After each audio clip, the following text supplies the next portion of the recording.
मनीष शुक्ला जी, आपसे शुरुआत करते हुए, अब कितना भी मौलाना तौकीर रजा को आप दोष दीजिए, कितना भी कहिए कि एक टूल किट गैंग वहां पर काम कर रहा है जिसने बरेली के अमन चैन को, शांति को छीन लिया है।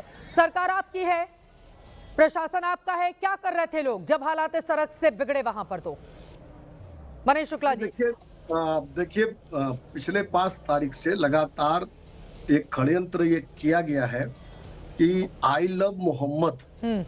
तो पहले इसको समझना आवश्यक होगा कि कानपुर में एक गैर परंपरागत स्थान पर टेंट लगा था और जो बारावफात का जुलूस था उसमें शामिल कुछ युवकों ने हिंदू देवी देवताओं के पोस्टर को फाड़े थे। उसको लेकर एफआईआर दर्ज हुई। एफआईआर दर्ज होने के बाद ये अफवाह फैलाया गया कि आई लव मोहम्मद का जो बैनर लगा था उसको लगाने के लिए एफआईआर दर्ज हुई है।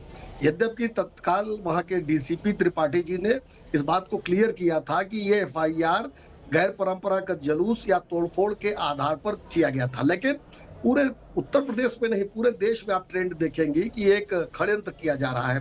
दरअसल ये शुरू मोहम्मद में क्या दिक्कत है? जो इस्लाम धर्म को मानते हैं लोग वो तो बोलेंगे ही, क्या दिक्कत हो गई? नहीं चित्रा जी, यही तो बात है। जबरन तो नहीं बोल रहे हैं ना कि दूसरे धर्म के लोग भी इसको बोलने के लिए आए। चित्रा जी, यही तो बात है पूरे प्रकरण में। आई लव मोहम्मद लिखने या उसका पोस्टर हाथ में लेके चलने में कोई आपत्ति नहीं है, लेकिन बिना अनुमति के जुलूस निकालेंगे, सर तन से जुदा का नारा लगाएंगे या तोड़फोड़ करेंगे तो जरूर दिक्कत है। और बरेली में पहले से जो जुलूस की परमिशन थी उसको नहीं दिया गया था, लेकिन लोग एकत्रित हुए और पुलिस पर उन्होंने पथराव किया, तो निश्चित रूप से पुलिस एक्शन लेगी। और अभी तात्कालिक रूप से जो बल प्रयोग करना पड़ा है उस पुलिस ने किया है। साथ ही साथ ओर से पहले से ऐलान करके रखा गया था, जुमे की नमाज के बाद इकट्ठा होने के लिए कहा गया था। मौलाना तौकीर रजा लगातार उकसावे वाला बयान भी दे रहे थे, उन पर भी तो आप लोग रोक नहीं लगा पाए ना। ये तो सरकार की नाकामयाबी मानी जाएगी ना मनीष शुक्ला जी। हिंसा में शामिल हैं, जो लोग भी हिंसा पे उतारू थे, अभी उनके ऊपर और भी कानूनी कार्रवाई जो विध के अनुसार है उस पर भी वो भी की जाएगी। जहां जहां इस तरह की घटनाएं हुई हैं वहां एफआईआर दर्ज की गई है। तो ये कह के कि आई लव मोहम्मद लिखने के नाम पर हो रहा है, कतई नहीं हो रहा है। दोनों चीज क्लियर कट है। हाँ, जहां उपद्रव होगा, जहां कानून से कोई खेलने का प्रयास करेगा, वो किसी भी जाति धर्म का होगा, उसके ऊपर कार्रवाई सुनिश्चित की जाएगी। ठीक है, अब आप लोग क्या कार्रवाई करते हैं देखना महत्वपूर्ण है, लेकिन सबसे बड़ा सवाल, अगर पहले से ऐलानिया तौर पर वहां पर प्रदर्शन के लिए लोग जा रहे थे तो उसको रोक पाने में, हिंसक प्रदर्शन को रोक पाने में सरकार कैसे नाकामयाब हो गई, ये बड़ा सवाल बना हुआ है। अब सीधे अनुराग भदौरिया जी स्टूडियो में आ गए हैं आपके पास आते हुए। बीजेपी की ओर से कहा जा रहा है एक खास टूल किट काम कर रहा है। समाजवादी पार्टी को, कांग्रेस पार्टी को जो लोग सपोर्ट करते हैं, जिनमें मौलाना तौकीर रजा भी शामिल हैं, उनकी ओर से बयान दिया गया, नेपाल से ज्यादा आक्रोश भारत में सरकार के प्रति है। लोग सड़कों पर उतर आएंगे तो सरकार संभाल नहीं पाएगी। वो नेपाल, श्रीलंका, बांग्लादेश का उदाहरण देते हैं। वो मुस्लिम युवाओं को भड़काने का काम कर रहे हैं कि मुसलमानों के साथ भेदभाव हो रहा है, और उसके बाद इस तरह के हालात बन गए हैं। ऐसे लोगों को सपोर्ट करती है क्या समाजवादी पार्टी? सवाल यह है, भारतीय जनता पार्टी अपनी जिम्मेदारी से भाग रही है।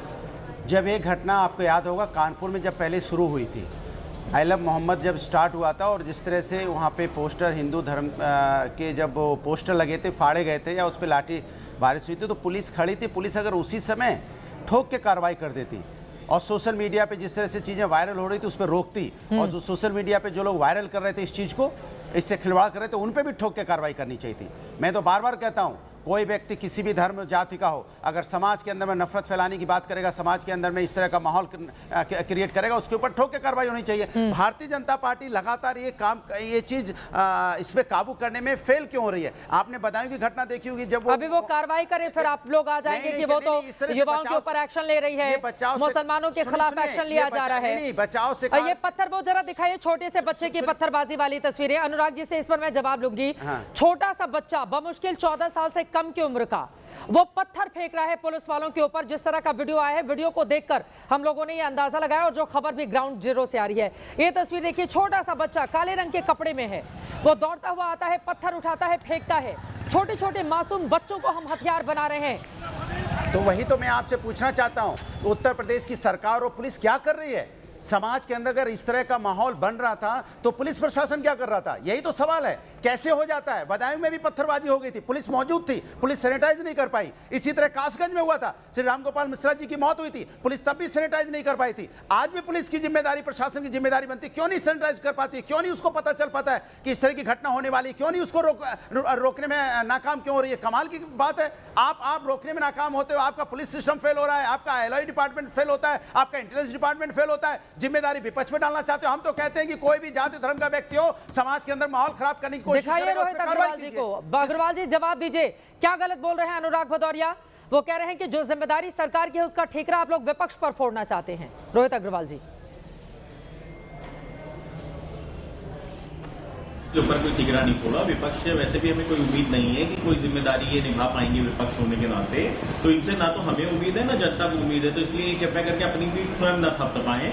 ये बात सत्य है कि वहां पे प्रदर्शन के नाम पे उपद्रवी आए और उपद्रवियों ने उपद्रव किया और पुलिस ने सैनिटाइज कर दिया पूरा एरिया और पूरी तरीके से वहां पे शांति अभी इस समय कायम हो चुकी है। लेकिन जिस तरीके से पुलिस के ऊपर हमला किया गया है, जिस तरीके से वहां पे आम जनमानस के ऊपर हमला किया गया है, ये अत्यंत दुर्भाग्यपूर्ण है। उस पर सख्त से सख्त कार्रवाई होगी। ये उत्तर प्रदेश है। अभी यहाँ पे अभी जब बुलडोजर चलेंगे तो यही अनुराग भदौरिया बैठ के आपके चैनल के ऊपर रोना शुरू करेंगे अभी इसी घटना के ऊपर। आप देखिएगा किस तरीके से इनके आंसू भलभल आपके चैनल पे बहते हुए आपको दिखाई पड़ेंगे, क्योंकि ये हिंसा करवाना चाहते हैं। ये चाहते हैं कि प्रदेश के अंदर शांति ना रहे, ये चाहते हैं कि प्रदेश के अंदर किसी भी तरीके से अमन ना रहे, क्योंकि इन्होंने अपने कार्यकाल के अंदर निरंतर इन्होंने सिर्फ और सिर्फ हिंसा कराने का काम किया है और इस प्रदेश को अपराध प्रदेश की संज्ञा दिलवाने के लिए समाजवादी पार्टी कहीं ना कहीं पूरी तरीके से जिम्मेदार है। ठीक है। और जिस तरीके से एक मौलाना द्वारा निरंतर ये भड़काया जा रहा है, आप पूरी तरीके से सुनिश्चित रहिए, हमारे प्रदेश की जनता सुनिश्चित रहे,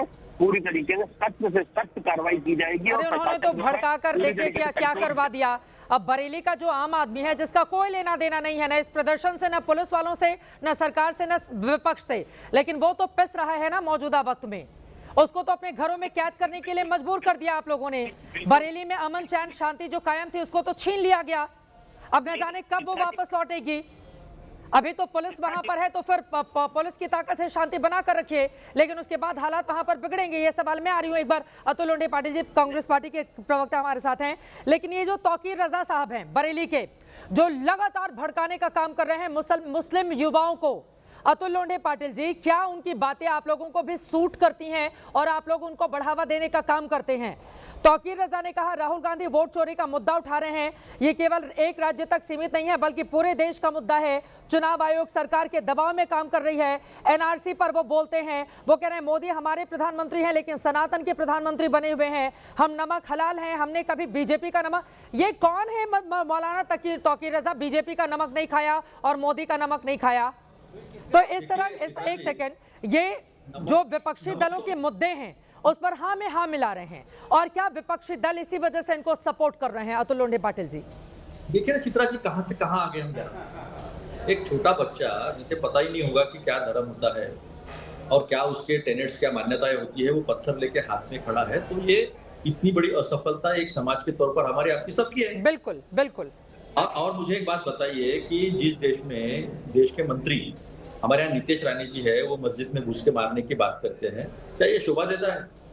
मैं बहुत सीरियसली बात करना चाहता हूँ। ये गलत है, गलत है। ये चित्रा जी तुम्हारे हमारे देश की बात है, ये तुम्हारी हमारी बात है। ये इस देश में देश के प्रधान जो मंत्री है, मुख्यमंत्री जो है प्रदेश के, वो कहते हैं कि 60 करोड़ जनसंख्या थी। क्या मतलब था उसका? 27 करोड़ से 30 करोड़ पूरे दुनिया की जनसंख्या थी तब। ऐसा क्यों 80-20 कौन कर रहा है? नहीं करना चाहिए, चाहे कोई भी हो। तौकीर रजा ने किया था तो शांति समितियां क्या करती है? मोहल्ला समितियां होती है, शांति समितियां होती है। पुलिस क्या कर रही थी? तौकीर रजा को तभी क्यों नहीं पकड़ लिया? भड़काने वाला कोई भी हो। इस देश में क्या होता है सुनिए, मैंने कुछ लिस्ट बनाई है, बताना चाहता हूँ। किसान ने आंदोलन किया, उसको बीजेपी के सांसद मंत्री कहते हैं खालिस्तान। अल्पसंख्यकों ने सीएए के विरोध में आंदोलन किया, उनको पाकिस्तानी बता दिया। मरकज के तबलीगी जमाती लोग रुके, उनको कोरोना बम बताया, फिर औरंगाबाद हाईकोर्ट ने जम के लताड़ लगाई। युवाओं ने आंदोलन किया, अर्बन नक्सल बना दिया। आदिवासियों ने आंदोलन किया, नक्सलवादी बना दिया।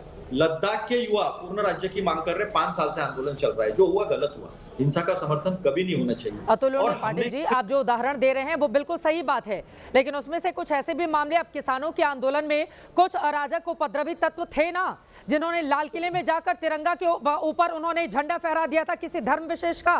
ये लोग किसान नहीं हो सकते, वो किसान नहीं हो सकते जो तिरंगे का अपमान करते हो। तो यानी कि वहां पर थे, यानी कि किसान आंदोलन की आड़ में कुछ लोग अपनी राजनीति को या अपने एजेंडे को आगे बढ़ाने की कोशिश कर रहे थे। आप कैसे इनकार करेंगे? आप कैसे इनकार करेंगे इस बात से? सरकार किसकी है तो बताइए ना। सरकार किसकी है? 11 साल से क्या बताने की जरूरत है आपको? ठीक है, अतुल जी बोलिए, बाकी लोग किसके साथ निकले बोले, उनके फोटो किसके साथ निकले? उनके फोटो धर्मेंद्र के साथ निकले, सनी देओल के साथ निकले, प्रधानमंत्री के साथ निकले, जिसने तिरंगा का अपमान किया। सही बात है ना, नहीं होना चाहिए। क्या किया उनके साथ?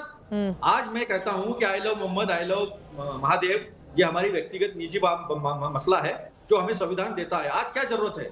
आज हमको क्या होना चाहिए? इस डिबेट में फंसने से अच्छा है कि युवा लव, नौकरी देव, रोजगार देव, कारोबार देव, स्वास्थ्य देव, अधिकार देव, स्वास्थ्य कानून व्यवस्था देव, पेपर लीक की व्यवस्था ना देव। ये हमारे मुद्दे हैं चित्रा जी आज के। पुलिस करेगी कार्रवाई, कानून व्यवस्था जो है वो काम करेगी, हम साथ में हैं। लेकिन ये बात सोचने की है कि एक समाज के तौर पर, एक भारतीय समाज के तौर पर आज हम कहां आके खड़े हैं? अब 14 साल का छोटा सा बच्चा अगर हाथ में पत्थर लेकर पुलिस वालों पर पत्थरबाजी कर रहा है, योगी जी पर सवाल उठाया। बिल्कुल योगी जी पर सवाल पूछे, क्यों नहीं पूछेंगे योगी जी पर सवाल? अगर उनके नेतृत्व में प्रदेश में इस तरह का बवाल हो रहा है, पूछा जा रहा है, आपके कहने से नहीं पूछा जा रहा है। वो प्रदेश हमारा है, पूछा जाएगा अगर वहां पर हालात खराब होंगे तो। लेकिन मौलाना तौकीर रजा के समर्थन में अगर कुछ लोग खड़े हो जाएंगे, पूरा देश हमारा है, बिल्कुल सही बात है, प्रदेश भी हमारा है, वहां पर इस तरह के हालात खराब होंगे, जो सरकार होगी उससे सवाल पूछा जाएगा।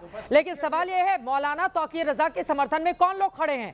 अगर इनके खिलाफ एक्शन किया जाए, अगर इनके खिलाफ एक्शन किया जाए, अगर इनके खिलाफ एक्शन किया जाए तो फिर कह दिया जाएगा, अगर पत्थरबाजों के खिलाफ एक्शन किया जाए जो पुलिस वालों पर पत्थरबाजी कर रहे हैं, तो लोग आ जाएंगे कि युवाओं को बरगलाने की कोशिश की जा रही है। आप बताइए। अरे नाम बताने की क्या जरूरत है? शादाब चौहान और अमित एजेंडा मत चलाइए। सरकार को बचाने के लिए कौन खड़ा है? कौन खड़ा भाई? अनुराग भदौरिया, कौन खड़ा? आप गलत बयानी कर रहे हैं। कौन खड़ा है? अगर समाज के अंदर में कोई व्यक्ति समाज के अंदर में नफरत की फैलाने की बात करेगा, किसी भी धर्म का हो, उस पर कार्रवाई होनी चाहिए। आप कार्रवाई की मांग कीजिए, सरकार को कटघरे में खड़ा कीजिए, बचाइए मत कि फलाने ने बोल दिया इसलिए हो गया, फलाने को जेल में क्यों नहीं डाला आपने? तौकीर रजा जो भाषा बोल रहा है, नहीं भाषा बोले तो आपने क्या कार्रवाई की? सरकार ने क्या कार्रवाई की? अच्छा लाइए मत, नहीं सरकार ने क्या कार्रवाई? क्यों नहीं चिल्लाऊंगा? इस तरह का दंगा होगा, आप चिल्लाओ नहीं। सरकार ने क्या कार्रवाई की? मैं आपसे पूछा सरकार ने क्या कार्रवाई की?